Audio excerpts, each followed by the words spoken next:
Voice of India ਤੇ ਆਪ ਸਭਨਾਂ ਦਾ ਹਾਰਦਿਕ ਸਵਾਗਤ ਹੈ ਜੀ। ਮੈਂ ਅੱਜ ਫਿਰ ਇੱਕ ਨਵਾਂ ਪ੍ਰੋਗਰਾਮ ਲੈ ਕੇ ਹਾਜ਼ਰ ਹਾਂ। ਤੁਹਾਡਾ ਦੋਸਤ ਤੇ ਹੋਸਟ MP ਸਿੰਘ ਤੇ ਮੇਰੇ ਨਾਲ ਫੋਨ ਲਾਈਨ ਤੇ ਮੌਜੂਦ ਹਨ ਉੱਘੇ ਕਾਲਮ ਨਵੀਸ ਅਤੇ ਦੇਸ਼ ਦੁਨੀਆ 'ਚ ਵਾਪਰ ਰਹੀਆਂ ਰਾਜਸੀ ਘਟਨਾਵਾਂ ਉੱਪਰ ਤਿੱਖੀ ਨਜ਼ਰ ਰੱਖਣ ਵਾਲੀ ਸ਼ਖਸੀਅਤ ਮਹਿੰਦਰਪਾਲ ਬਰਾੜ ਜੀ।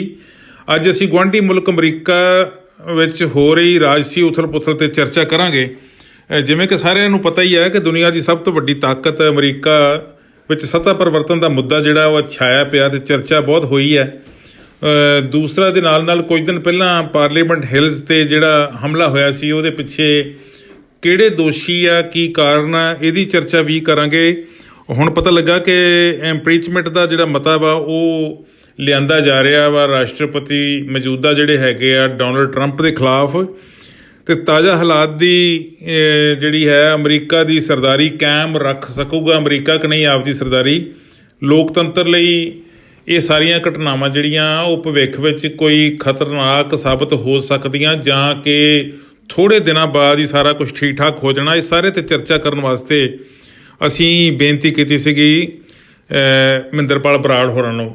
ਬਰਾੜ ਸਾਹਿਬ ਸਾਡੇ ਨਾਲ ਹਾਜ਼ਰ ਨੇ ਫੋਨ ਲਾਈਨ 'ਤੇ। ਬਰਾੜ ਸਾਹਿਬ ਸਤਿ ਸ਼੍ਰੀ ਅਕਾਲ ਜੀ ਆਇਆਂ ਨੂੰ। ਹਾਂਜੀ ਸਤਿ ਸ਼੍ਰੀ ਅਕਾਲ ਬਾਈ ਜੀ ਤੇ ਤੁਹਾਡੇ ਸਾਰੇ ਕੰਮ ਵਾਲੇ ਦੋਸਤਾਂ ਨੂੰ ਪਿਆਰ ਭਰੀ ਸਤਿ ਸ਼੍ਰੀ ਅਕਾਲ। ਬਰਾੜ ਸਾਹਿਬ, ਜਿਹੜੀ ਦੁਨੀਆ ਦੀ ਸਭ ਤੋਂ ਵੱਡੀ ਤਾਕਤ ਹੈ ਅਮਰੀਕਾ, ਇਹਦੇ 'ਚ ਸੱਤਾ ਪਰਿਵਰਤਨ ਦਾ ਮੁੱਦਾ ਜਿਹੜਾ ਇਹ ਅੱਜ ਦੁਨੀਆ ਭਰ ਵਿੱਚ ਚਰਚਾ ਦਾ ਵਿਸ਼ਾ ਬਣਿਆ ਹੋਇਆ। ਇਹਦੇ ਤੁਸੀਂ ਕੀ ਕਾਰਨ ਸਮਝਦੇ ਹੋ? ਦੇਖੋ ਬਾਈ ਜੀ, ਇਹਦੇ 'ਚ ਜਿਹੜਾ ਲੰਘਿਆ ਟਾਈਮ ਨਾ ਉਹਦੇ ਵਿੱਚ ਇੱਕ ਇਕੱਲੇ ਅਮਰੀਕਾ ਹੀ ਨਹੀਂ ਬੜੀ ਸਾਨੂੰ ਇੱਕ ਲਹਿਰ ਦੀ ਚੱਲੀ ਜਿਹਨੂੰ ਕਹਿ ਸਕਦੇ ਕਿ ਇੱਕ ਆਪਣੇ ਜਿਹੜੇ ਮੂਲ ਵਾਸੀ ਹੋਣ ਵਾਲਾ ਜਾਂ ਜਿਹੜਾ ਜਿਵੇਂ ਇੱਕ ਰੇਸ ਹੁੰਦੀ ਹੈਗੀ ਆ ਉਹਦੇ ਆਧਾਰ ਪਰ ਰਾਜਨੀਤੀ ਚਲਾਉਣੀ। ਤੇ ਟਰੰਪ ਸਾਹਿਬ ਨੇ ਉਹ ਰਾਜਨੀਤੀ ਸਿਆਸੀ ਤੌਰ ਤੇ ਪਾਈ ਰੱਖੀ ਹੈਗੀ ਆ ਜਿਹਦੇ ਵਿੱਚ ਇਮੀਗ੍ਰੇਸ਼ਨ ਜਿਹੜੇ ਇਮੀਗ੍ਰੈਂਟਸ ਉਹਨਾਂ ਦੇ ਵਿਰੁੱਧ ਬੋਲਣਾ ਜਾਂ ਜਿਹੜੀ ਮਿਡਲ ਈਸਟ ਦੀਆਂ ਕੰਟਰੀਜ਼ ਦਾ ਜਿਹੜਾ ਐਂਟੀ ਇਸਲਾਮ ਸੀਗਾ ਜਿਹੜਾ ਉਹ ਬੰਦਾ ਅਮੀਰ ਰਸਤੇ ਸਿੱਧੇ ਤੌਰ ਤੇ ਰੱਖਣਾ। ਤੋ ਉਹਨੂੰ ਲੈ ਕੇ ਜਿਹੜੀ ਇੱਕ ਨਫ਼ਰਤ ਦੀ ਲਹਿਰ ਜਿਹੜੀ ਕਿਸੇ ਤੱਕ ਥੋੜੀ ਬਹੁਤ ਚੱਲੀ ਵਿੱਚ ਉਹਨੂੰ ਲੈ ਕੇ ਜਿਹੜੀ ਕਿਸੇ ਵੀ ਕਿਸਮ ਦੀ ਰੈਡੀਕਲਾਈਜੇਸ਼ਨ ਆ ਜਿਹੜੀ ਇੱਕ ਜਿਵੇਂ ਆਪਾਂ ਕੱਟੜਵਾਦ ਕਹਿੰਦੇ ਨੇ, ਜ਼ਰੂਰੀ ਕੱਟੜਵਾਦ ਧਾਰਮਿਕ ਹੀ ਹੋਵੇ, ਰਾਜਨੀਤਿਕ ਕੱਟੜਵਾਦ ਵੀ ਹੋ ਸਕਦਾ, ਉਹ ਜਾਤੀਵਾਦ ਕੱਟੜਵਾਦ ਵੀ ਹੋ ਸਕਦਾ। ਤੇ ਇਹ ਥੋੜਾ ਜਿਹੜਾ ਜਾਤੀਵਾਦ ਕੱਟੜਵਾਦ ਆ ਜਿਹੜਾ ਉੱਥੇ ਇੱਕ ਲੋਕਾਂ ਦੇ ਦਿਮਾਗਾਂ 'ਚ ਭਰ ਗਿਆ ਸੀਗਾ, ਉਹਨੂੰ ਕਹਿ ਸਕਦੇ ਹਾਂ ਹੁਣ ਉੱਭਰ ਕੇ ਬਾਹਰ ਆਇਆ। ਇਹ ਜਿਹੜਾ ਬਹੁਤ ਵੱਡੀ ਘਟਨਾ ਕਹੀ ਜਾ ਸਕਦੀ ਹੈਗੀ ਜਿਹੜੀ ਉੱਥੇ ਕੈਪੀਟਲ ਤੇ ਹੋਈ ਹੈ। ਠੀਕ ਹੈ ਜੀ। ਇਹ ਵੈਸੇ ਦੇਖੋ ਜਦੋਂ ਇਲੈਕਸ਼ਨ ਚੱਲਦੀ ਪਈ ਸੀ, ਇਲੈਕਸ਼ਨ ਚੱਲਦੀ ਦੌਰਾਨ ਵੀ ਟਰੰਪ ਵੱਲੋਂ ਵੱਖਰੇ ਬਿਆਨ ਦਿੱਤੇ ਜਾ ਰਹੇ ਸੀਗੇ ਔਰ ਇਸ ਪ੍ਰਕਿਰਿਆ ਉੱਤੇ ਸ਼ੰਕਾ ਪ੍ਰਗਟ ਕੀਤੀ ਗਈ। ਜਦੋਂ ਫਿਰ ਵੋਟਾਂ ਦੀ ਗਿਣਤੀ ਸ਼ੁਰੂ ਹੋਈ, ਵੋਟਾਂ ਗਿਣਤੀ ਦੌਰਾਨ ਅੱਜ ਬਿਆਨ ਸਵੇਰੇ ਹੋਰ ਹੈ, ਦੁਪਹਿਰੇ ਹੋਰ ਹੈ, ਸ਼ਾਮੀ ਹੋਰ ਹੈ, ਉਹਨੂੰ ਇੱਦਾਂ ਲੱਗ ਰਿਹਾ ਸੀ ਜਿਵੇਂ ਮੈਨੂੰ ਜਾਣ ਬੁੱਝ ਕੇ ਕਿਸੇ ਸਾਜ਼ਿਸ਼ ਤਹਿਤ ਹਰਾਇਆ ਜਾ ਰਿਹਾ। ਤੇ ਉਹ ਆਖਰੀ ਦਮ ਤੱਕ ਕੋਈ ਕਹਿੰਦਾ ਰਿਹਾ ਟਰੰਪ ਕਿ ਮੈਂ ਜਿੱਤਿਆ ਹੀ ਹੋਇਆ ਜੀ, ਵੋਟਾਂ ਦੀ ਗਿਣਤੀ ਜਿੱਦਾਂ ਮਰਜ਼ੀ ਹੋਵੇ। ਔਰ ਉਹਨੇ ਇਹ ਵੀ ਕਿਹਾ ਕਿ ਮੈਂ ਦੁਨੀਆ ਜਿਹੜੀ ਦੇਸ਼ ਦੀ ਸਭ ਤੋਂ ਵੱਡੀ ਕੋਰਟ ਹੈ, ਸੁਪਰੀਮ ਕੋਰਟ ਆਫ ਅਮਰੀਕਾ, ਮੈਂ ਉਹਦੇ ਵਿੱਚ ਵੀ ਜਾਊਂਗਾ। ਕੁਛ ਛੋਟੀਆਂ ਸਟੇਟਾਂ ਦੇ ਵਿੱਚ ਉਹਦੇ ਹਮਾਇਤੀਆਂ ਨੇ ਕੇਸ ਦਾਇਰ ਕੀਤੇ ਵੀ ਗੱਲ ਬਣੀ ਨਹੀਂ। ਇਹਦਾ ਤੁਹਾਨੂੰ ਕੀ ਲੱਗਦਾ ਕਿ ਇਹਨੂੰ ਡਰ ਜਾ ਕਿਉਂ ਪੈਦਾ ਹੋਇਆ ਸੀਗਾ? ਤੇ ਅਸਲ 'ਚ ਨਾ ਬਾਈ ਜੀ ਟਰੰਪ ਸਾਹਿਬ ਇੱਕ ਕਿਸਮ ਦਾ ਜਿੱਤ ਦੇ ਘੋੜੇ ਤੇ ਸਵਾਰ ਸੀ। ਜਿਹੜਾ ਜੇ ਕੋਵਿਡ ਨਾ ਹੁੰਦਾ, ਇਹ ਜਿਹੜਾ ਇੱਕ ਐਪੀਸੋਡ ਚੱਲਿਆ ਕੋਵਿਡ ਆ, ਜੋ ਕਿ ਅਮਰੀਕਾ ਦੇ ਨਤੀਜੇ ਦੇਖੋ ਆਉਂਦੇ 49 ਦੇ ਵਿੱਚ ਰਹੀ ਹੈਗੀ ਆ ਪਰਸੈਂਟੇਜ ਵੋਟਿੰਗ ਦੀ। ਹਾਂਜੀ, ਇੱਕ ਬਹੁਤ ਥੋੜੇ ਮਾਰਜਨ ਨਾਲ ਹਾਰੇ ਹੈ। ਜੇ ਕੋਵਿਡ ਆ ਉਹ ਇੱਕ ਬਹੁਤ ਵੱਡਾ ਕਾਰਕ ਸੀਗਾ ਡੋਨਲਡ ਟਰੰਪ ਨੂੰ ਹਰਾਉਣ ਵਾਸਤੇ, ਕਿਉਂਕਿ ਲੋਕਾਂ ਦੀ ਜਿਹੜੀ ਇੱਕ ਜਮਾਤ ਪੜ੍ਹੀ ਲਿਖੀ ਆ ਜਿਹੜੀ ਸੂਝਵਾਨ ਹੈ ਅਮਰੀਕਾ ਨੂੰ, ਉਹ ਇਹ ਸੋਚਣ ਲੱਗ ਪਏ ਸੀਗੇ ਕਿ ਟਰੰਪ ਸਾਹਿਬ ਨੇ ਇਹਨੂੰ ਵਧੀਆ ਤਰੀਕੇ ਨਾਲ ਡੀਲ ਨਹੀਂ ਕੀਤੀ। ਉਹਦੇ ਪਿੱਛੇ ਕਾਰਨ ਸੀ ਕਿ ਉਹਨਾਂ ਨੇ ਬਹੁਤ ਹੱਥ-ਉਜਨੀ ਜਿਹੇ ਬਿਆਨ ਦਿੱਤੇ ਆਪਦੇ ਕੋਵਿਡ ਨੂੰ ਜਿਹੜਾ ਹੈਂਡਲ ਕਰਨ ਵਾਲਾ ਦੌਰ ਸੀਗਾ ਜਿਹਦੇ ਉਹਨਾਂ ਦੇ ਬਿਆਨ ਸੀਗੇ। ਉਹਨੂੰ ਲੈ ਕੇ ਗੈਰ ਜ਼ਿੰਮੇਵਾਰਾਨਾ ਬਿਆਨਬਾਜ਼ੀ ਜਿਹੜੀ ਇਹਨਾਂ ਨੇ ਕੀਤੀ, ਉਹ ਤਦ ਤੱਕ ਇਹਨਾਂ ਦਾ ਉਹ ਵੋਟ ਬੈਂਕ ਟੁੱਟਿਆ। ਉਹ ਕੌਨਫੀਡੈਂਟ ਸੀਗੇ ਕਿ ਮੈਂ ਉਹ ਗੱਲ ਇਹ ਹੈ ਕਿ ਉਹ ਜਦੋਂ ਹਾਰ ਸੀਗੀ ਜਿਹੜੀ ਉਹਨਾਂ ਤੋਂ ਬਰਦਾਸ਼ਤ ਨਹੀਂ ਕੀਤੀ ਜਾ ਸਕਦੀ। ਇਹਦੇ ਵਿੱਚ ਇਹ ਕਹਿਣਾ ਕਿ ਕਿਤੇ ਕਦੀ ਦੀ ਧਾਂਦਲੀ ਹੋਈ ਹੈ ਜਾਂ ਇਸ ਤਰ੍ਹਾਂ ਦਾ ਕੁਝ, ਖਾਸ ਕਰ ਉਹ ਵੀ ਅਮਰੀਕਾ ਵਰਗੇ ਦੇਸ਼ ਵਿੱਚ ਕਹਿ ਦਿੰਦੇ ਤਾਂ ਉਹ ਯਕੀਨ ਕਰਨ ਯੋਗ ਤਾਂ ਨਹੀਂ ਕਹਿ ਸਕਦੇ ਆਪਾਂ। ਇਹ ਜਦੋਂ ਡਿਕਲੇਅਰ ਹੀ ਹੋ ਗਿਆ ਕਿ ਟਰੰਪ ਦੀ ਜਗ੍ਹਾ ਤੇ ਜੋ ਬਾਈਡਨ ਅਗਲੇ ਰਾਸ਼ਟਰਪਤੀ ਹੋਣਗੇ। 20 ਤਰੀਕ ਨੂੰ ਜੋ ਬਾਈਡਨ ਨੇ ਸਹੁੰ ਚੁੱਕ ਲੈਣੀ ਆ, ਤੇ ਉਸ ਤੋਂ ਠੀਕ ਪਹਿਲਾਂ ਅਜੇ ਕੁਝ ਦਿਨ ਦੀ ਗੱਲ ਹੈ, ਪਾਰਲੀਮੈਂਟ ਹਿਲਸ ਤੇ ਹਮਲਾ ਹੋਇਆ ਜੀ। ਬਹੁਤ ਭੀੜ ਇਕੱਠੀ ਹੋ ਕੇ ਉੱਥੇ ਪਹੁੰਚ ਗਈ, ਉਹਨਾਂ ਤੋਂ ਭੰਨ ਤੋੜ ਵੀ ਕੀਤੀ। ਉਹਨਾਂ ਨੇ ਪਾਰਲੀਮੈਂਟ ਜਿੱਥੇ ਮੀਟਿੰਗ ਹੁੰਦੀਆਂ ਉੱਥੇ ਜਾ ਕੇ ਸਪੀਕਰ ਦੀ ਕੁਰਸੀ ਤੇ ਵੀ ਬੈਠ ਗਏ। ਇਸ ਤਰੀਕੇ ਦੀਆਂ ਘਟਨਾਵਾਂ ਜਿਹੜੀਆਂ ਇਹ ਸ਼ਾਇਦ ਅਮਰੀਕਾ ਦੀ ਧਰਤੀ ਤੇ ਪਹਿਲੀ ਵਾਰੀ ਹੋਈਆਂ। ਕੀ ਕਹੋਗੇ? ਬਿਲਕੁਲ ਮੈਂ ਖੁਦ ਇਸ ਚੀਜ਼ ਨੂੰ ਦੇਖ ਕੇ ਹੈਰਾਨੀ ਹੋਈ ਜੀ ਕਿ ਪਾਰਲੀਮੈਂਟ ਦੇ ਵਿੱਚ ਇਸ ਤਰੀਕੇ ਨਾਲ ਲੋਕਾਂ ਦਾ ਅੰਦਰ ਦਾਖਲ ਹੋ ਜਾਣਾ, ਜਿਹੜੇ ਇੰਪੋਰਟੈਂਟ ਜਿਹੜੇ ਆਫਿਸਿਸ ਹੈਗੇ ਆ ਜਾਂ ਡਾਕੂਮੈਂਟੇਸ਼ਨ ਆ ਉਹਨੂੰ ਇਸ ਤਰੀਕੇ ਨਾਲ ਫਲੋਰ ਦੇ ਉੱਤੇ ਖਿਲਾਰ ਦੇਣਾ। ਸੋ ਮਤਲਬ ਇੱਕ ਵੱਖਰੀ ਜਿਹੀ ਕਿਸਮ ਦੀ ਲੱਗੂ ਕਿ ਯਾਰ ਪੂਰੀ ਦੁਨੀਆ ਜਿਹੜੀ ਹੈਗੀ ਆ ਉਹਨੂੰ ਡੈਮੋਕ੍ਰੇਸੀ ਦੇ ਵਿੱਚ ਪਰੋਣ ਵਾਲਾ ਜਿਹੜਾ ਮੁਲਕ ਸੀਗਾ, ਡੈਮੋਕ੍ਰੈਟਿਕ ਢਾਂਚਾ ਹੋਣਾ ਚਾਹੀਦਾ ਦੁਨੀਆ ਦੇ ਹਰੇਕ ਮੁਲਕ ਦੇ ਵਿੱਚ। ਉਹ ਮੁਲਕ ਦੀ ਖੁਦ ਦੀ ਜਿਹੜੀ ਡੈਮੋਕ੍ਰੇਸੀ ਆ ਉਹ ਇੰਨੀ ਉਥਲ ਪੁਥਲ ਭਰੀ ਹੋ ਚੁੱਕੀ ਆ। ਪਾਰਲੀਮੈਂਟ ਅੰਦਰ ਘੁਸੇ ਹੋਏ ਨੇ ਤੇ ਉਹ ਮੈਂ ਕਿਸੇ ਵੀਡੀਓ ਦੇਖ ਰਿਹਾ ਸੀ, ਉਹਨੂੰ ਰੈਜ਼ੋਲੂਸ਼ਨ ਕਹਿ ਰਹੇ ਆ ਕਿ ਡੈਮੋਕ੍ਰੇਸੀ ਤਾਂ ਪਹਿਲਾਂ ਹੈਗੀ, ਉੱਥੇ ਹੋਰ ਇਸ ਤੋਂ ਉੱਪਰ ਜਿਹੜਾ ਰੈਜ਼ੋਲੂਸ਼ਨ ਕਹਿ ਸਕਦੇ ਆ। ਠੀਕ ਹੈ। ਜਿਹੜੀ ਇੱਕ ਇਹ ਹੁਣ ਪਤਾ ਲੱਗਾ ਤਾਜ਼ੀ ਖਬਰ ਹੈਗੀ ਜੀ ਕਿ ਡੋਨਲਡ ਟਰੰਪ ਦੀਆਂ ਪਿਛਲੀਆਂ ਜਿਹੜੀਆਂ ਗਲਤੀਆਂ ਵਾ ਉਹਦੇ ਬਾਰੇ ਸਾਰੇ ਹੀ ਚਿੰਤਾਤੁਰ ਹੈਗੇ ਤੇ ਉਹਦੇ ਖਿਲਾਫ ਇੱਕ ਮਤਾ ਲਿਆਉਣ ਦੀ ਗੱਲ ਚੱਲ ਰਹੀ ਹੈ, ਇੰਪੀਚਮੈਂਟ ਮਤਾ। ਇਹ ਕੀ ਹੈ? ਕੀ ਇਹ ਪਾਸ ਹੋ ਜਾਊਗਾ? ਕੀ ਉਹਨੂੰ ਸਮੇਂ ਤੋਂ ਪਹਿਲਾਂ ਹੀ 20 ਤਰੀਕ ਤੋਂ ਪਹਿਲਾਂ ਹੀ ਉਹਨੂੰ ਗੱਦੀਆਂ ਲਾਉਣ ਦੀ ਗੱਲ ਚੱਲ ਰਹੀ ਹੈ? ਇਹ ਕੀ ਸਾਰਾ ਕੁਝ ਹੋ ਰਿਹਾ? ਬਿਲਕੁਲ, ਜਿਹੜਾ ਇੰਪੀਚਮੈਂਟ ਦਾ ਵੈਸੇ ਤਾਂ ਕਾਫੀ ਦਿਨਾਂ ਦੀ ਜਿਸ ਟਾਈਮ ਤੋਂ ਇਹ ਘਟਨਾਕ੍ਰਮ ਹੋਇਆ ਉਸ ਟਾਈਮ ਤੇ ਇਹ ਗੱਲ ਚੱਲ ਰਹੀ ਹੈਗੀ ਹੈ ਕਿ ਇਹਨਾਂ ਨੂੰ ਜਿਹੜਾ ਹੈਗਾ ਇਹਦੇ ਤੋਂ ਲਾ ਕੇ ਇਹਨਾਂ ਦੀ ਥਾਂ ਤੇ ਜਿਹੜੇ ਇਹਨਾਂ ਦੇ ਉਪ ਰਾਸ਼ਟਰਪਤੀ ਨੇ ਉਹਨਾਂ ਨੂੰ ਜਿਹੜੀਆਂ ਪਾਵਰ ਦੇ ਦਿੱਤੀਆਂ ਜਾਣ, ਕਿਉਂਕਿ ਏਦਾਂ ਦੀ ਪ੍ਰੋਵੀਜ਼ਨ ਹੈਗੀ ਆ ਯੂਐਸ ਦੇ ਵਿੱਚ। ਸੋ ਜਿਹੜਾ ਹੈਗਾ ਇੰਪੀਚਮੈਂਟ ਹੈਗੀ ਆ ਇਹ ਇੱਕ ਨਵਾਂ ਜਿਹੜਾ ਐਡ ਹੋ ਗਈ ਹੈਗੀ ਆ। ਇੰਪੀਚਮੈਂਟ ਜਿਹੜੀ ਹੈਗੀ ਆ ਉਹ ਜੇ ਤਾਂ ਇਹ ਸੱਤਾ ਦੇ ਵਿੱਚ ਜਿਵੇਂ ਪਿਛਲੀ ਵਾਰ ਇਹਨਾਂ ਕੋਲ ਇੰਪੀਚਮੈਂਟ ਹੋਈ ਤੇ ਇਹਨਾਂ ਦੀ ਪਾਰਟੀ ਨੇ ਇਹਨਾਂ ਦੇ ਹੱਕ ਦੇ ਵਿੱਚ ਖੜ ਕੇ ਇਹਨਾਂ ਨੂੰ ਪੇਸ਼ ਕੀਤਾ ਹੋ ਗਿਆ। ਬਰਾੜ ਸਾਹਿਬ ਇਹ ਇਦਾਂ ਦਾ ਮਤਾ ਵੀ ਸ਼ਾਇਦ ਅਮਰੀਕਾ ਦੇ ਵਿੱਚ ਇਤਿਹਾਸ ਵਿੱਚ ਪਹਿਲੀ ਵਾਰੀ ਆਉਣ ਲੱਗਾ ਕਿਸੇ ਰਾਸ਼ਟਰਪਤੀ ਦੇ ਖਿਲਾਫ। ਇੰਪੀਚਮੈਂਟ ਤਾਂ ਪਹਿਲਾਂ 3 ਵਾਰ ਤੀਸਰੀ ਵਾਰ 3 ਵਾਰ ਹੋ ਚੁੱਕੀ ਜੀ। ਪਹਿਲਾਂ ਇੱਕ ਸੀਗੇ ਇਹਨਾਂ ਦੇ ਰਾਸ਼ਟਰਪਤੀ ਜੈਰਾਲਡ ਫੋਰਡ, ਉਹਨਾਂ ਖਿਲਾਫ ਹੋਇਆ ਸੀ, ਤਾਂ ਦੁਬਾਰਾ ਬਿਲ ਕਲਿੰਟਨ ਦੇ ਖਿਲਾਫ ਹੋਇਆ। ਤੀਸਰੀ ਵਾਰ ਟਰੰਪ ਸਾਹਿਬ ਦੇ ਵਿਰੁੱਧ ਹੋਇਆ ਸੀ ਪਿਛਲੀ ਵਾਰ। ਹੁਣ ਅੱਜ ਚੌਥੀ ਵਾਰ ਮਤਲਬ ਇੱਕ ਰਾਸ਼ਟਰਪਤੀ ਤੇ 2 ਵਾਰ ਹੋ ਜਾਣੀ, ਇਹ ਮਤਲਬ ਪਹਿਲੀ ਘਟਨਾ ਹੋ ਰਹੀ ਹੈ। ਬਿਲਕੁਲ ਠੀਕ ਹੈ। ਹੁਣ ਸਵਾਲ ਪੈਦਾ ਇਹ ਹੁੰਦਾ ਜੀ ਬਰਾੜ ਸਾਹਿਬ, ਵੀ ਜੋ ਤਾਜ਼ਾ ਹਾਲਾਤ ਹੈਗੇ ਆ ਉਹਦੇ ਨਾਲ ਮੈਨੂੰ ਤਾਂ ਇਹ ਲੱਗ ਰਿਹਾ, ਅੱਗੇ ਤੁਸੀਂ ਵਧੀਆ ਤਰੀਕੇ ਨਾਲ ਟਿੱਪਣੀ ਕਰੋਗੇ, ਤਾਜ਼ਾ ਹਾਲਾਤ ਦੇ ਮੁਤਾਬਕ ਅਮਰੀਕਾ ਦੀ ਸਰਦਾਰੀ ਜਿਹੜੀ ਆ ਪੂਰੀ ਦੁਨੀਆ ਦੇ ਵਿੱਚ ਉਹ ਕਾਇਮ ਰਹਿ ਜਾਊਗੀ ਕਿ ਜੋ ਇਹਨਾਂ ਨੇ ਆਪਦਾ ਜਿਹੜਾ ਕਰੈਕਟਰ ਆ ਵਿਖਾ ਦਿੱਤਾ ਉਹਦੇ ਨਾਲ ਅੱਜ ਇਹ ਕਿਸੇ ਹੋਰ ਦੇਸ਼ ਉੱਤੇ ਜਾਂ ਹੋਰਨਾਂ ਦੇਸ਼ਾਂ ਉੱਤੇ ਧੌਂਸ ਜਮਾਉਣ ਦੇ ਕਾਬਲ ਰਹੇ ਕਿ ਨਹੀਂ ਰਹੇ?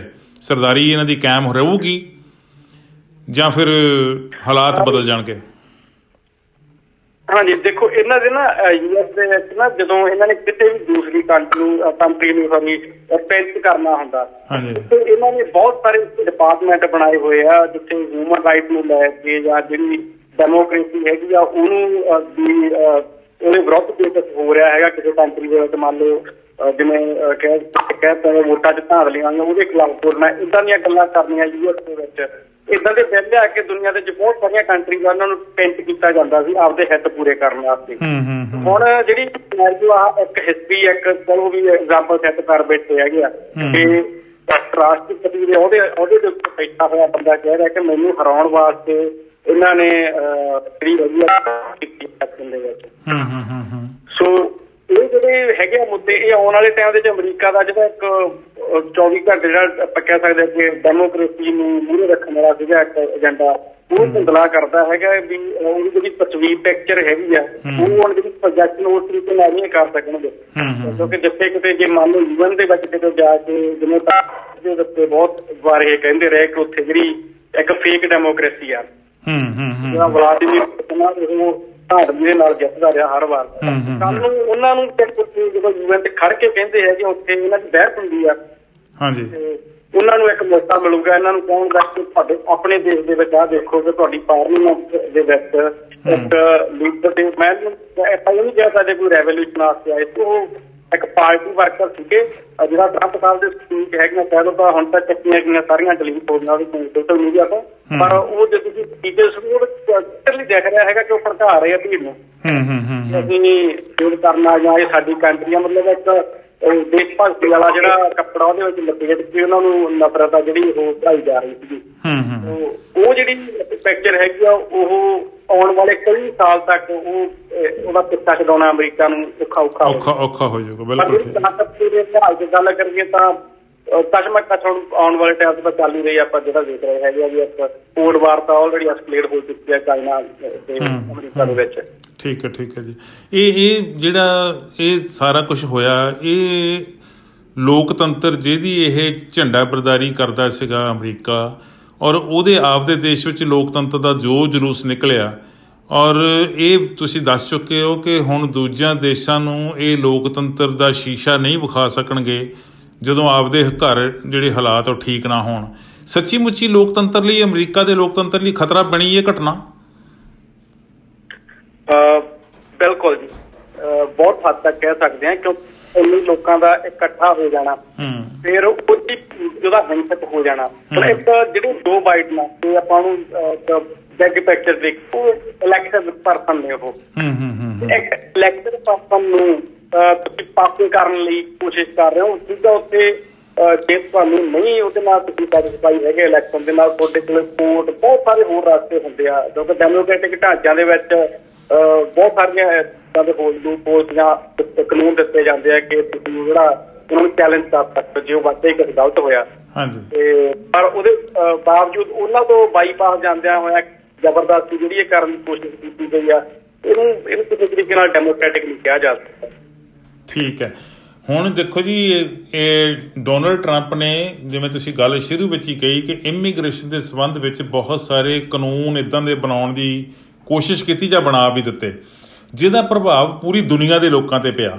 ਕੀ ਲੱਗਦਾ ਕਿ ਉਹ ਦੁਨੀਆ ਜਿਹੜੀ ਆ ਉਹ ਇਹਨਾਂ ਹਾਲਾਤ ਤੋਂ ਵੀ ਪਰੇਸ਼ਾਨ ਹੋਈ ਹੋਊਗੀ ਕਿ ਕੱਲ੍ਹ ਨੂੰ ਪਤਾ ਨਹੀਂ ਕੀ ਹੋਣਾ, ਜਾਂ ਨਵੀਂ ਸਰਕਾਰ ਜਾਂ ਨਵਾਂ ਰਾਸ਼ਟਰਪਤੀ ਆ ਕੇ ਉਹਨਾਂ ਦੇ ਬਾਰੇ ਕੀ ਅਜੇ ਫੈਸਲੇ ਲੈਂਦਾ, ਉਹਨਾਂ ਦੇ ਪੱਖ ਵਿੱਚ ਲੈਂਦਾ, ਜਾਂ ਫਿਰ ਡੋਨਲਡ ਟਰੰਪ ਵੱਲੋਂ ਕੀਤੇ ਗਏ ਫੈਸਲਿਆਂ ਉੱਤੇ ਹੀ ਕੰਟੀਨਿਊ ਰੱਖਦਾ?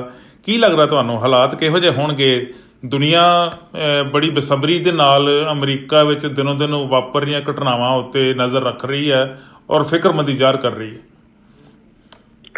ਬਿਲਕੁਲ ਜੀ, ਵੈਸੇ ਵੀ ਜਿਹੜਾ ਅਮਰੀਕਾ ਦੇ ਇਲੈਕਸ਼ਨ ਹੁੰਦੇ ਹੈਗੇ ਆ, ਪੂਰੀ ਦੁਨੀਆ ਜਿਹੜੀ ਹੈਗੀ ਉਹਨਾਂ ਦੇ ਇਲੈਕਸ਼ਨਾਂ ਨੂੰ ਇੱਕ ਛੋਟੇ ਦੇਸ਼ ਤੋਂ ਲੈ ਕੇ ਵੱਡੇ ਦੇਸ਼, ਗਰੀਬ ਬੰਦੇ ਤੋਂ ਲੈ ਕੇ ਅਮੀਰ ਬੰਦੇ ਤੱਕ, ਉਹ ਹਰ ਬੰਦਾ ਉਹਨੂੰ ਉਸ ਇਲੈਕਸ਼ਨ ਨੂੰ ਦੇਖਦਾ, ਕਿਉਂਕਿ ਬਹੁਤ ਸਾਰੇ ਦੁਨੀਆ ਦੇ ਦੇਸ਼ਾਂ ਦਾ ਜਿਹੜਾ ਭਵਿੱਖ ਹੁੰਦਾ ਉਹ ਅਮਰੀਕਾ ਦਾ ਜਿਹੜੀ ਵਿਦੇਸ਼ ਨੀਤੀ ਆ ਉਸ ਨਾਲ ਜੁੜਿਆ ਹੁੰਦਾ ਕਿ ਜਿਹੜਾ ਨਵਾਂ ਬੰਦਾ ਆਊਗਾ ਉਹਦੀ ਕਿਸ ਤਰ੍ਹਾਂ ਦੀ ਜਿਹੜੀ ਹੋਊਗੀ, ਸਾਡੇ ਪ੍ਰਤੀ ਪਹੁੰਚ ਕਿਸ ਤਰ੍ਹਾਂ ਦੀ ਹੋਊਗੀ, ਹਰੇਕ ਦੇਸ਼ ਲਈ ਇਸ ਤਰ੍ਹਾਂ ਤੇ ਹੁਣ ਟਰੰਪ ਸਾਹਿਬ ਦੀ ਪਹੁੰਚ ਸੀਗੀ ਜਿਹੜੀ ਜੇ ਪੋਲੀਟੀਕਲੀ ਦੇਖੀ ਜਾਵੇ, ਕੂਟਨੀਤਿਕ ਤੌਰ ਤੇ ਤਾਂ ਇੱਕ ਚੀਜ਼ ਅਮਰੀਕਨ ਵਾਲੀ ਤਾਂ ਕੁਛ ਵਧੀਆ ਕਰਕੇ ਗਏ ਤੇ ਅਮਰੀਕਾ ਨੂੰ ਕਿਸੇ ਨਵੀਂ ਜੰਗ ਚ ਨਹੀਂ ਫਸਾਇਆ ਇਹਨਾਂ ਨੇ।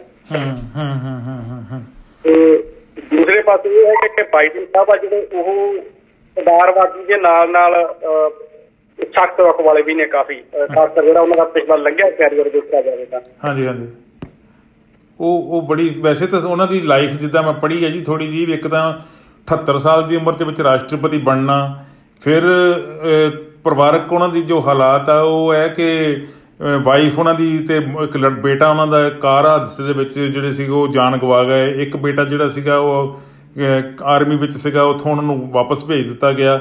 ਇਹੋ ਜਿਹੀ ਗੁੰਝਲਾਂ ਵਾਲੀ ਜ਼ਿੰਦਗੀ ਉਹਨੇ ਬੰਦੇ ਨੇ, ਜੋ ਬਾਈਡਨ ਨੇ ਪਿਛਲੇ ਸਮੇਂ ਦੇ ਵਿੱਚ ਗੁਜ਼ਾਰੀ।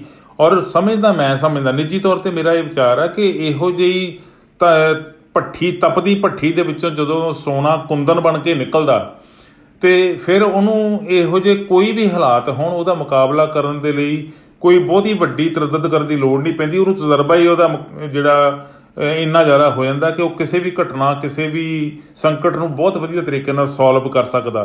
ਤੁਹਾਨੂੰ ਕੀ ਲੱਗਦਾ ਅਮਰੀਕਾ ਜਿਹੜੇ ਪਿਛਲੇ 4 ਸਾਲਾਂ ਦੇ ਵਿੱਚ ਦੁਨੀਆ ਦੇ ਨੱਕ 'ਚ ਦਮ ਕਰ ਛੱਡਿਆ, ਉਹਨੇ ਗੁਆਂਢੀ ਮੁਲਕ ਜਿੱਥੇ ਅਸੀਂ ਬੈਠੇ ਹਾਂ, ਕੈਨੇਡਾ ਨਾਲ ਵੀ ਕੋਈ ਬਹੁਤੇ ਸਖਾਵੇਂ ਸੰਬੰਧ ਨਹੀਂ ਸੀ, ਚਾਈਨਾ ਨਾਲ ਬਣੀ ਸੀ। ਅਸੀਂ ਕੀ ਘਟਨਾ ਕਿਸੇ ਵੀ ਸੰਕਟ ਦਾ ਉਹਦਾ ਮੁਕਾਬਲਾ ਕਰਨ ਦੇ ਲਈ ਕੋਈ ਬਹੁਤੀ ਵੱਡੀ ਤਰੱਦਦ ਕਰਨ ਦੀ ਲੋੜ ਨਹੀਂ ਪੈਂਦੀ। ਉਹਨੂੰ ਤਜਰਬਾ ਹੀ ਉਹਦਾ ਜਿਹੜਾ ਇੰਨਾ ਜ਼ਿਆਦਾ ਹੋ ਜਾਂਦਾ ਕਿ ਉਹ ਕਿਸੇ ਵੀ ਘਟਨਾ ਕਿਸੇ ਵੀ ਸੰਕਟ ਨੂੰ ਬਹੁਤ ਵਧੀਆ ਤਰੀਕੇ ਨਾਲ ਸੋਲਵ ਕਰ ਸਕਦਾ।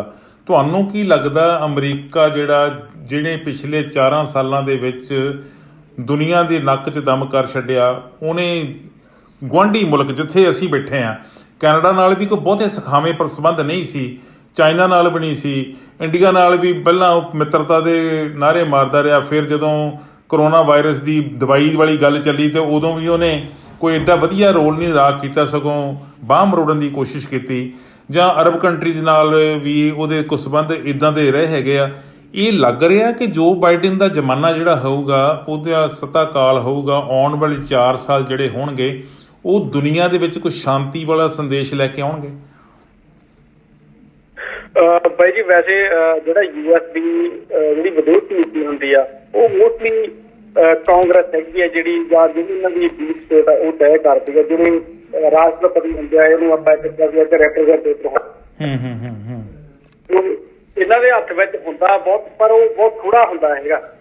ਉਹਨੂੰ ਚਲੇ ਕਿ ਬਹੁਤ ਵੱਡਾ ਚੇਂਜ ਲਿਆ ਸਕਦਾ ਇੱਕ ਬੰਦਾ। ਡੋਨਲਡ ਟਰੰਪ ਨੇ ਕੋਸ਼ਿਸ਼ ਕੀਤੀ ਕਿ ਮੈਂ ਇਕੱਲਾ ਹੈਗਾ ਕਿ ਚੇਂਜ ਲੈ ਕੇ ਆਵਾਂ ਕੋਈ ਬਹੁਤ ਵੱਡਾ, ਪਰ ਜੇ ਤੁਸੀਂ ਜ਼ਮੀਨੀ ਹਾਲਾਤ ਦੇਖੋਗੇ ਤੇ ਇਹਨਾਂ ਕੋਲ ਕੋਈ ਬਹੁਤਾ ਕੁਝ ਕੀਤਾ ਨਹੀਂ ਗਿਆ। 1-2 ਜਿਹੜੀਆਂ ਗੱਲਾਂ, ਜਿਵੇਂ ਇੱਕ ਜਿਹੜਾ ਨਾਰਥ ਕੋਰੀਆ ਦਾ ਸੀਗਾ ਆਪਣੇ ਕਿਮ ਜੋਂਗ ਉਨ, ਉਹਦੇ ਨਾਲ ਇੱਕ ਮੀਟਿੰਗ ਕਰ ਲੈਣੀ ਤਕਰੀਬਨ 50 ਸਾਲ ਦੇ ਅਰਸੇ ਵਿੱਚ ਪਹਿਲੀ ਵਾਰੀ ਇਹਨਾਂ ਦੇ ਜਿਹੜੇ ਹੈਗੇ ਆ ਇੱਕ ਆਪਸੀ ਸਿੱਧੇ ਸੰਬੰਧ ਬਣਨ ਦੀ ਇੱਕ ਕੋਸ਼ਿਸ਼ ਹੋਈ ਸੀ। ਹਾਂਜੀ। ਸੋ ਜਿਹੜਾ ਇਹ 1-2 ਹਿਸਟੋਰੀਕਲ ਇਹ ਚੀਜ਼ਾਂ ਕਰ ਪਾਏ ਸੀ, ਪਰ ਉਹਦੇ ਵਿੱਚੋਂ ਨਿਕਲਿਆ ਕੁਝ ਨਹੀਂ ਸੀਗਾ। ਉਹਦੀ ਕੋਈ ਤੇ ਕੁਝ ਨਹੀਂ ਹੋਇਆ। ਉਲਟਾ ਜਿਹੜੀ ਇੱਕ ਜੋ ਬਾਈਡਨ ਤੇ ਜਿਹੜੀ ਓਬਾਮਾ ਸਾਹਿਬ ਇੱਕ ਦੁਨੀਆ ਨੂੰ ਇੱਕ ਜਿਹੜਾ ਇਰਾਨ ਸੀਗਾ ਉਹਨੂੰ ਜਿਹੜੀ ਨਿਊਕਲੀਅਰ ਡੀਲ ਸੀ ਉਹਦੇ ਨਾਲ ਕਰਕੇ ਗਏ ਸੀਗੇ। ਉਹ ਅਸਲ ਦੇ ਵਿੱਚ ਜੋ ਬਾਈਡਨ ਡੀਲ ਉਹ ਕੀਤੀ ਹੋਈ ਸੀਗੀ, ਉਸ ਚੀਜ਼ ਇਹਨਾਂ ਨੇ ਕੈਂਸਲ ਕਰਕੇ ਉਹ ਇੱਕ ਇਹਨਾਂ ਦਾ ਹਿਸਟੋਰੀਕਲ ਮਿਸਟੇਕ ਕਹੀ ਜਾਂਦੀ ਹੈਗੀ ਆ। ਇਹ ਜਿਹੜਾ ਸਾਡਾ ਮੁਲਕ ਕੈਨੇਡਾ ਹੈਗਾ ਜੀ, ਇਹਦੇ ਸਾਰਿਆਂ ਸੂਬਿਆਂ ਦੀਆਂ ਸਰਹੱਦਾਂ ਜਿਹੜੀਆਂ ਉਹ ਅਮਰੀਕਾ ਨਾਲ ਲੱਗਦੀਆਂ, ਹੋਰ ਕਿਸੇ ਕੰਟਰੀ ਨਾਲ ਹੈ ਹੀ ਨਹੀਂ। ਠੀਕ ਹੈ ਜੀ। ਪਿਛਲੇ ਸਮੇਂ ਦੇ ਵਿੱਚ ਕਰੋਨਾ ਦੇ ਦੌਰਾਨ ਵੀ ਹਾਲਾਤ ਜਿਹੜੇ ਸੀ ਕਹੀ ਜਾਂਦੀ ਹੈਗੀ ਆ।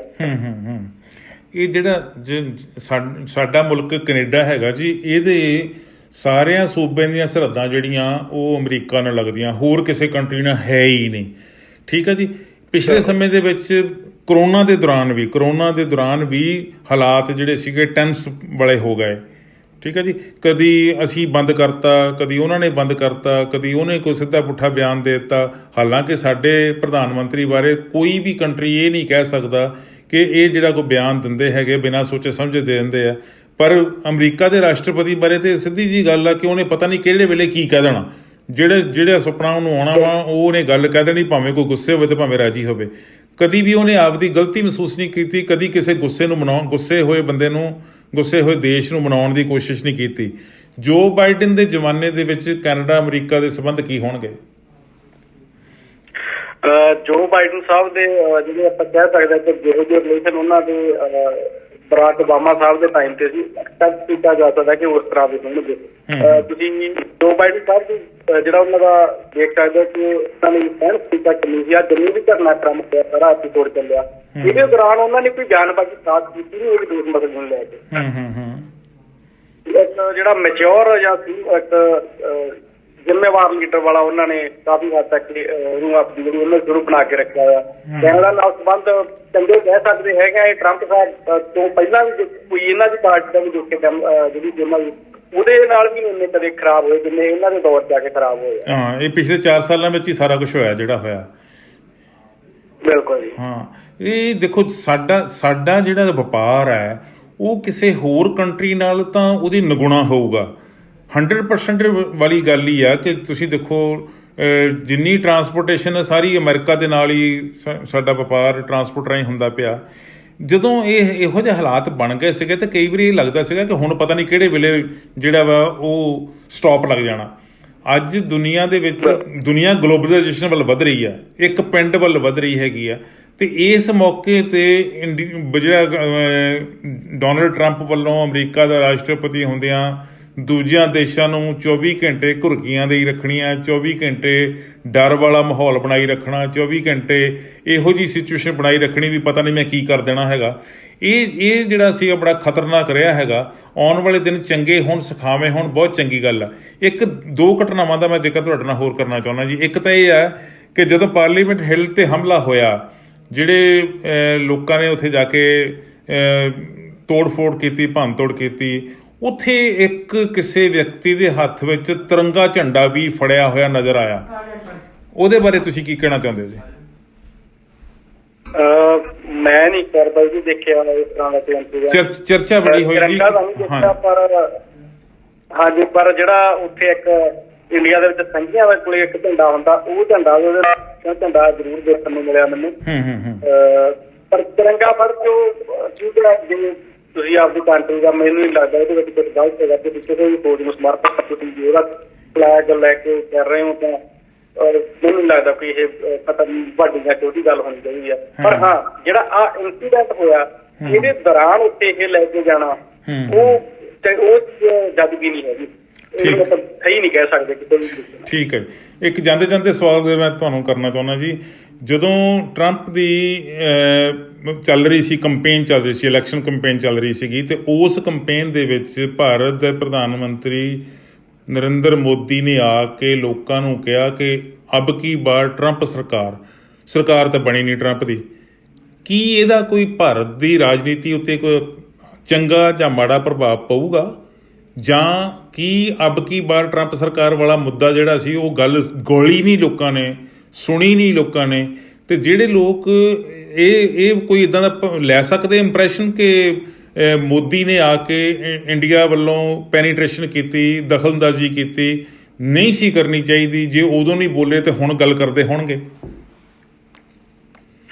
ਦੇਖੋ ਜੀ, ਇੱਕ ਨਾ ਆਪਣੀ ਕਹਾਵਤ ਹੁੰਦੀ ਹੈ ਕਿ ਹਾਥੀ ਦੇ ਜਿਹੜੇ ਖਾਣ ਦੇ ਦੰਦ ਹੋਰ ਆ ਤੇ ਦਿਖਾਉਣ ਦੇ ਹੋਰ ਆ। ਬਿਲਕੁਲ। ਹੁਣ ਜਿਹੜੇ ਮੋਦੀ ਸਾਹਿਬ ਨੇ ਇੱਕ ਇਹਨਾਂ ਨੂੰ ਟਰੰਪ ਸਾਹਿਬ ਦੇ ਹੱਕ 'ਚ ਨਾਅਰਾ ਮਾਰਤਾ, ਪਰ ਦੂਸਰੇ ਪਾਸੇ ਜਿਹੜੀ ਇੰਡੀਅਨ ਲੌਬੀ ਸੀਗੀ ਅਮਰੀਕਾ ਦੇ ਅੰਦਰ, ਉਹਦੀ 73% ਜਿਹੜੀ ਹੈਗੀ ਆ ਵੋਟਿੰਗ ਆ, ਉਹ ਬਾਈਡਨ ਸਾਹਿਬ ਦੀ ਪਾਰਟੀ ਨੂੰ ਭੁਗਤੀ ਹੈ। ਠੀਕ ਹੈ। ਇਹ ਖੁਦ ਔਨ ਰਿਕਾਰਡ ਦੀ ਜਾਣ ਜਿਹੜੀਆਂ ਪਬਲਿਕ ਡੋਮੇਨ ਤੇ ਅਵੇਲੇਬਲ ਨੇ ਜਿਹੜੀ ਨਿਊਜ਼। ਫਿਰ ਤਕਰੀਬਨ ਸ਼ਾਇਦ 2 ਜਾਂ 3 ਮਿਲੀਅਨ ਡਾਲਰ ਦੀ ਜਿਹੜੀ ਫੰਡਿੰਗ ਸੀਗੀ ਉਹ ਕੀਤੀ ਗਈ ਇੰਡੀਅਨ ਲੌਬੀ ਵੱਲੋਂ ਜੋ ਬਾਈਡਨ ਸਾਹਿਬ ਨੂੰ, ਇੰਡੀਅਨ ਲੌਬੀ ਵੱਲੋਂ। ਬਿਲਕੁਲ ਜੀ, ਇਹ ਔਨ ਰੈਕਰਡ ਹੈ, ਤੁਸੀਂ ਇਹਦੀਆਂ ਨਿਊਜ਼ ਲੱਭ ਜਾਣੀਆਂ ਤੁਹਾਨੂੰ ਬਹੁਤ ਸਾਰੀਆਂ। ਠੀਕ ਹੈ। ਨਹੀਂ ਚਲੋ, ਇਹ ਤਾਂ ਹੀ ਆਪਾਂ ਡਿਸਕਸ ਕਰ ਰਹੇ ਹਾਂ ਸਾਰਾ ਕੁਝ।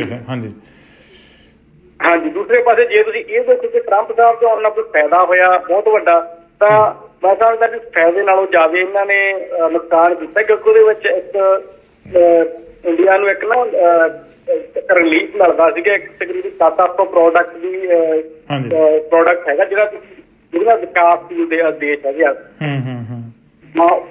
ਗਰੀਬ ਕੰਟਰੀਆਂ ਨੇ, ਉਹ ਅਮਰੀਕਾ ਦੇ ਵਿੱਚ ਆਲਮੋਸਟ ਜ਼ੀਰੋ ਜਿਹੜੀ ਹੈਗੀ ਆ ਡਿਊਟੀ ਉਹਦੇ ਤੇ ਵੇਟ ਕਰਦੀ ਅਮਰੀਕਾ ਦੇ ਵਿੱਚ, ਤੇ ਇੰਡੀਆ ਨੂੰ ਉਹਦਾ ਇੱਕ ਫਾਇਦਾ ਮਿਲਦਾ ਹੁੰਦਾ ਸੀਗਾ। ਤੇ ਉਹ ਜਿਹੜਾ ਸੀਗਾ ਉਹ ਟਰੰਪ ਸਾਹਿਬ ਨੇ ਉਹਨੂੰ ਇੰਡੀਆ ਨਾਲ ਉਹ ਜਿਹੜਾ ਸੀ ਇੰਡੀਆ ਨੂੰ ਲਿਸਟ ਦੇ ਵਿੱਚੋਂ ਕੱਢ ਦਿੱਤਾ, ਜਿਹੜੇ ਵੀ ਇਹ ਤੁਹਾਨੂੰ ਇੱਕ ਰਿਲੀਫ ਮਿਲਦਾ ਹੈ ਟ੍ਰੀਟੀ ਦਾ, ਇਹ ਤੁਹਾਨੂੰ ਹੁਣ ਨਹੀਂ ਮਿਲੂਗਾ ਵੀ ਤੁਸੀਂ ਇੱਕ ਡਿਵੈਲਪਡ ਕੰਟਰੀ ਬਣ ਚੁੱਕੇ। ਠੀਕ ਹੈ। ਦੂਸਰੇ ਪਾਸੇ ਨਾਲ ਜਿਹੜੀ ਹਾਰਲੇ ਡੇਵਿਡਸਨ ਨੂੰ ਲੈ ਕੇ ਇਹਨਾਂ ਨੇ ਬਹੁਤ ਲੰਮਾ ਚੌੜਾ ਕ੍ਰਿਟਿਸਿਜ਼ਮ ਕੀਤਾ ਇੰਡੀਆ ਦਾ। ਓਵਰਆਲ ਦੇਖਿਆ ਜਾਵੇ ਕਿ ਬਹੁਤ ਵੱਡਾ ਫਾਇਦਾ, ਹਾਂ ਬਿਆਨਬਾਜ਼ੀ ਜ਼ਰੂਰ ਕਹਿਦਾ ਹੋਣਾ ਕਿ ਜਿਵੇਂ ਮੋਦੀ ਸਾਹਿਬ ਨੇ ਕਹਿਤਾ ਕਿ ਅਬਕੀ ਵਾਰ ਰੋਕਤਾ, ਇਹਨਾਂ ਨੇ ਉਹਨਾਂ ਦੇ ਬਾਰੇ ਤਾਰੀਫ ਕਰਤੀ ਹੋਣੀ ਆ, ਪਰ ਔਨ ਪੇਪਰ ਕੋਈ ਫਾਇਦਾ ਨਹੀਂ ਹੋਇਆ। ਮੈਨੂੰ ਨਹੀਂ ਲੱਗਿਆ ਕਿਤੇ ਦੇਖਣ ਨੂੰ, ਕਿਤੇ ਪੜ੍ਹਨ ਨੂੰ ਜਾਂ ਸੁਣਨ ਨੂੰ ਮਿਲਿਆ ਔਨ ਪੇਪਰ ਕੋਈ ਬਹੁਤ ਵੱਡਾ ਫਾਇਦਾ ਹੋਇਆ। ਨਹੀਂ, ਪਰ ਫਾਇਦਾ ਨਹੀਂ, ਮੈਂ ਤਾਂ ਸਮਝਦਾ ਨੁਕਸਾਨ ਹੋਇਆ ਇੰਡੀਆ ਦੇ। ਜੇ ਦੇਖੋ ਮੋਦੀ ਜਿਹੜੇ ਆ ਉਹ ਭਾਰਤ ਦੇ ਪ੍ਰਧਾਨ ਮੰਤਰੀ ਆ, ਬਤੌਰ ਪ੍ਰਧਾਨ ਮੰਤਰੀ ਇੱਥੇ ਆ ਕੇ ਉਹਨਾਂ ਨੇ ਪ੍ਰਚਾਰ ਕੀਤਾ ਕਿ ਤੁਸੀਂ ਇਸ ਵਾਰੀ ਟਰੰਪ ਨੂੰ ਸਰਕਾਰ ਬਣਾਉਣ ਦਾ ਮੌਕਾ ਦਿਓ ਦੁਬਾਰਾ। ਠੀਕ ਹੈ ਜੀ, ਸਰਕਾਰ ਨਹੀਂ ਬਣੀ, ਉਹ ਮੋਦੀ ਦੀ ਬੇਇੱਜ਼ਤੀ ਨਹੀਂ ਆ ਜਾਂ ਟਰੰਪ ਦੀ ਬੇਇੱਜ਼ਤੀ ਨਹੀਂ, ਇੰਡੀਆ ਦੀ ਤਾਂ ਬੇਇੱਜ਼ਤੀ ਹੈ ਨਾ। ਇੰਡੀਆ ਨੂੰ ਰੀਪ੍ਰਜੈਂਟ ਕਰਦੇ, ਇੱਕ ਦੇਸ਼ ਨੂੰ ਰੀਪ੍ਰਜੈਂਟ ਕਰਦੇ। ਬਿਲਕੁਲ ਜੀ, ਇਹ ਚੀਜ਼ ਤਾਂ ਆਪਾਂ ਕਹਿ ਸਕਦੇ ਕਿ ਗਲਤ ਹੈ ਕਿ ਤੁਸੀਂ ਕਿਸੇ ਕੰਟਰੀ ਦਾ ਇਲੈਕਸ਼ਨ ਆ, ਉਹ ਇਹਨਾਂ ਦਾ ਇੰਟਰਨਲ ਮਸਲਾ ਬਸ। ਜਦੋਂ ਜਦੋਂ ਬਰਾੜ ਸਾਹਿਬ ਇੰਡੀਆ ਕਹਿੰਦਾ ਵਾ ਕਿ ਕੋਈ ਗੱਲ ਹੋਵੇ ਵੀ ਗੁਆਂਢੀ ਮੁਲਕ ਨੂੰ ਜਾਂ ਕਿਸੇ ਹੋਰ ਮੁਲਕ ਨੂੰ ਸਾਡੇ ਦੇਸ਼ ਦੇ ਅੰਦਰੂਨੀ ਮਾਮਲੇ ਵਿੱਚ ਦਖਲ ਦੇਣ ਦਾ ਅਧਿਕਾਰ ਨਹੀਂ ਹੈ, ਤੇ ਮੋਦੀ ਸਾਹਿਬ ਕਿਹੜੇ ਮੂੰਹ ਨਾਲ ਅਧਿਕਾਰ, ਕਿ ਉਹਨਾਂ ਕੋਲ ਕਿਹੜਾ ਅਧਿਕਾਰ ਸੀਗਾ? ਉਹ ਕਿਹੜੇ ਮੂੰਹ ਨਾਲ ਇੱਥੇ ਆ ਕੇ ਅਮਰੀਕਾ ਦੇ ਵਿੱਚ ਟਰੰਪ ਦੇ ਹੱਕ ਵਿੱਚ ਪ੍ਰਚਾਰ ਕਰਦੇ ਸੀ? ਇਹ ਵੀ ਤਾਂ ਦਖਲ ਦੇਣ ਵਾਲੀ ਗੱਲ ਹੀ ਹੈ ਨਾ। ਬਿਲਕੁਲ ਜੀ, ਉਹ ਦੂਸਰੇ ਦੇਸ਼ ਦੇ ਜਿਹੜੇ ਪੋਲੀਟੀਕਲ ਮਾਮਲੇ ਜਿਹੜੇ ਪਿੱਛੇ ਜੇ ਤੁਹਾਨੂੰ ਯਾਦ ਨਾ, ਜਦੋਂ ਟਰੰਪ ਸਾਹਿਬ ਜਿੱਤੇ ਸੀਗੇ ਉਸ ਸਮੇਂ ਇੱਕ ਬਹੁਤ ਵੱਡੀ ਜਾਂਚ ਜਿਹੜੀ ਸ਼ਾਇਦ ਹੁਣ ਵੀ ਚੱਲ ਰਹੀ ਹੈ ਕਿ ਜਿਹੜੀ ਰੂਸੀ ਏਜੰਸੀਆਂ ਸੀਗੀਆਂ ਉਹਨਾਂ ਨੇ ਇਨਫਲੂਐਂਸ ਕੀਤਾ ਅਮਰੀਕਨ ਇਲੈਕਸ਼ਨਾਂ ਨੂੰ, ਤੇ ਸਾਡਾ ਜਿਹੜਾ ਅੰਦਰੂਨੀ ਮਾਮਲਾ ਸੀਗਾ ਉਹਨੂੰ ਪ੍ਰਭਾਵਿਤ ਕੀਤਾ। ਦੇ ਨਾਲ ਪ੍ਰਭਾਵਿਤ ਕੋਈ ਕਰਨ ਵਾਲੀ ਗੱਲ ਨਿਕਲਦੀ ਹੈਗੀ ਆ ਜਿਹੜੀ ਕਿ ਨਹੀਂ ਕਰਨੀ ਚਾਹੀਦੀ। ਇਹ ਅਖੀਰਲੀ ਗੱਲ ਜਦੋਂ ਆਪਣੇ ਟਰੂਡੋ ਸਾਹਿਬ ਗਏ ਸੀਗੇ ਅਮਰੀਕਾ ਪਹਿਲਾਂ ਜਿੱਤਣ ਗਏ, ਹਾਂਜੀ ਹਾਂਜੀ, ਤਾਂ ਇਹ ਨਿਊਜ਼ ਮਿਲ ਜਾਣੀ ਔਨ ਰਿਕਾਰਡ ਕਿ ਟਰੂਡੋ ਸਾਹਿਬ ਤੋਂ ਕਿਹਾ ਸੀਗਾ ਕਿ ਮੈਂ ਜਿਹੜੇ ਹੈਗੇ ਆ ਆਪਣੇ ਬਰਾਕ ਓਬਾਮਾ ਸਾਹਿਬ ਆ ਉਹਨਾਂ ਨੂੰ ਇੱਕ ਰਾਸ਼ਟਰਪਤੀ ਦੇ ਤੌਰ ਤੇ ਦੇਖਦਾ, ਜਾਂ ਇਹਨਾਂ ਦੀ ਪਾਰਟੀ ਦਾ ਵੀ ਅਗਲਾ ਕੋਈ ਰਾਸ਼ਟਰਪਤੀ ਉਹਨਾਂ ਨੂੰ ਦੇਖਣਾ ਚਾਹੁੰਦਾ। ਅੱਛਾ, ਏਦਾਂ ਦੀ ਗੱਲ ਵੀ ਹੋਈ। ਹਾਂਜੀ ਚਲੋ, ਹਾਂਜੀ, ਪਰ ਮਤਲਬ ਉਹ ਇੱਕ ਚਾਹੁਣ ਵਾਲੀ ਗੱਲ ਹੋਰ ਆ, ਚਾਰ ਬੰਦਿਆਂ ਨੂੰ ਜਾਂ ਪ੍ਰੈਸ ਵਿੱਚ ਵੀ ਕਹਿਤਾ ਹੋਊਗਾ ਕਿ ਇਦਾਂ ਹੋਣਾ ਚਾਹੀਦਾ, ਠੀਕ ਹੈ ਜੀ, ਪਰ ਤੁਸੀਂ ਉਹਦੇ ਕੰਪੇਨ ਤਾਂ ਨਹੀਂ ਨਾ ਕੀਤੀ ਉੱਥੇ ਜਾ ਕੇ, ਲੋਕਾਂ ਨੂੰ, ਵੋਟਰਾਂ ਨੂੰ ਅਪੀਲ ਤਾਂ ਨਹੀਂ ਨਾ ਕੀਤੀ ਕਿ ਤੁਸੀਂ ਵੋਟਾਂ ਇਹਨਾਂ ਨੂੰ ਪਾਓ? ਹਾਂਜੀ ਹਾਂਜੀ। ਅੱਛਾ, ਇੱਕ ਜਾਂਦੇ ਜਾਂਦੇ ਸਵਾਲ ਜੀ, 20 ਤਰੀਕ ਨੂੰ ਸੱਤਾ ਪਰਿਵਰਤਨ ਹੋ ਰਿਹਾ, ਨਵੇਂ ਰਾਸ਼ਟਰਪਤੀ ਜੋ ਬਾਈਡਨ ਸਹੁੰ ਚੁੱਕ ਰਹੇ ਆ, ਸੁੱਖੀ ਸਾਂਦੀ ਸਭ ਕੁਝ ਹੋ ਜਾਏਗਾ ਕਿ ਖੱਪ ਪੈਣ ਦੇ ਚਾਂਸਿਸ ਲੱਗਦੇ? ਨਹੀਂ, ਹੁਣ ਨਹੀਂ, ਹੋਰ ਇਸ ਤੋਂ ਜ਼ਿਆਦਾ ਨਹੀਂ ਹੋ ਸਕਦਾ ਜੀ, ਕਿਉਂਕਿ ਟਰੰਪ ਸਾਹਿਬ ਨੂੰ ਇੰਨਾ ਤਾਂ ਚਾਨਣ ਹੋ ਗਿਆ ਹੋਣਾ ਕਿ ਜਿੰਨਾ ਕੁਝ ਹੋ ਚੁੱਕਿਆ ਵਾ, ਇਹਦੇ ਜਿਹੜੇ ਨਤੀਜੇ ਉਹਨਾਂ ਨੂੰ ਜਿਹੜੇ ਕੌਨਸੀਕੁਐਂਸਿਸ ਨਿਕਲਣੇ ਆ ਉਹ ਤਾਂ ਭੁਗਤਣੇ ਪੈਣੇ ਆ। ਜੇ ਹੁਣ ਇਸ ਤੋਂ ਬਾਅਦ ਹੁਣ ਇੱਕ ਬਹੁਤ ਵੱਡੀ ਗੱਲ ਆ ਇਹ ਕਿ ਚਲੋ ਠੀਕ ਹੈ, ਉਹਨਾਂ ਨੇ ਟਰੰਪ ਸਾਹਿਬ ਕਿਸੇ ਸਿਚੁਏਸ਼ਨ ਤੇ ਗੁਜ਼ਰੇ, ਪਰ ਚਲੋ ਉਹ ਅਮਰੀਕਾ ਦੇ ਰਾਸ਼ਟਰਪਤੀ ਨੇ ਤੇ ਉਹਨਾਂ ਦਾ ਸੋਸ਼ਲ ਮੀਡੀਆ ਅਕਾਊਂਟ ਤੱਕ ਉਹਨਾਂ ਦੇ ਜਿਹੜੇ ਹੈਗੇ ਰੱਦ ਕਰ ਦਿੱਤੇ। ਬਿਲਕੁਲ, ਇਹ ਵੀ ਹਿਸਟਰੀ 'ਚ ਪਹਿਲੀ ਵਾਰੀ ਹੋਇਆ ਵੀ ਇੱਕ ਦੇਸ਼ ਦੇ ਰਾਸ਼ਟਰਪਤੀ ਦਾ ਸੋਸ਼ਲ ਮੀਡੀਆ ਅਕਾਊਂਟ ਹੀ ਬੰਦ ਕਰਤਾ ਜਾਵੇ। ਹਾਂਜੀ, ਤੋ ਇੱਥੋਂ ਉਹਨਾਂ ਨੂੰ ਤਾਂ ਅੰਦਾਜ਼ਾ ਇੱਕ ਚੀਜ਼ ਦਾ ਲੱਗਦਾ ਨਾ ਕਿ ਮੇਰੀ ਰਾਸ਼ਟਰਪਤੀ ਆ ਤੇ ਕੀ ਹੈਸੀਅਤ ਰਹਿ ਗਈ ਹੈ ਨਾ ਕੰਟਰੀ ਦੇ ਵਿੱਚ, ਗਲਤ ਕਰ ਸਕਦੇ ਆ ਤਾਂ ਹੋ ਸਕਦਾ ਟਰੰਪ ਸਾਹਿਬ ਨੂੰ ਅੱਗੇ ਜੇਲ੍ਹ ਯਾਤਰਾ ਵੀ ਕਰਨੀ ਚਾਹੀਦੀ। ਠੀਕ ਹੈ, ਉਹਦੀ ਵੀ ਤਿਆਰੀ ਹੋ ਸਕਦਾ ਕਿੰਨੀ ਕਰ ਲਈ ਹੋਵੇ, ਪਤਾ ਨਹੀਂ। ਬੜੀ ਮਿਹਰਬਾਨੀ ਤੁਹਾਡੀ ਬਰਾੜ ਸਾਹਿਬ, ਤੁਸੀਂ ਸਮਾਂ ਕੱਢਿਆ ਔਰ ਆਪਣੇ ਰੁਝੇਵਿਆਂ ਵਿੱਚੋਂ ਟਾਈਮ ਕੱਢ ਕੇ ਸਾਡੇ ਨਾਲ ਗੱਲਬਾਤ ਕੀਤੀ ਹੈ, ਔਰ ਬੜਾ ਸੈਂਸਿਟਿਵ ਮੁੱਦਾ ਜਿਹੜਾ ਇਸ ਵੇਲੇ ਪੂਰੀ ਦੁਨੀਆ ਵਾਸਤੇ, ਪੂਰੀ ਦੁਨੀਆ ਦੀ ਨਜ਼ਰਾਂ ਇਸ ਮੁੱਦੇ 'ਤੇ ਟਿਕੀਆਂ ਹੋਈਆਂ, ਤੁਸੀਂ ਉਹਦੇ 'ਤੇ ਵਿਭਾਗ ਟਿੱਪਣੀਆਂ ਦਿੱਤੀਆਂ ਔਰ ਬੜੇ ਵਿਸਥਾਰ ਨਾਲ ਗੱਲ ਕੀਤੀ ਹੈ। ਅਸੀਂ ਵਾਇਸ ਆਫ ਇੰਡੀਆ ਵੱਲੋਂ ਤੁਹਾਡੇ ਤਹਿ ਦਿਲੋਂ ਸ਼ੁਕਰਗੁਜ਼ਾਰ ਹਾਂ ਬਰਾੜ ਸਾਹਿਬ। ਹਾਂਜੀ, ਧੰਨਵਾਦ ਭਾਈ ਜੀ, ਮਿਹਰਬਾਨੀ, ਥੈਂਕ ਯੂ।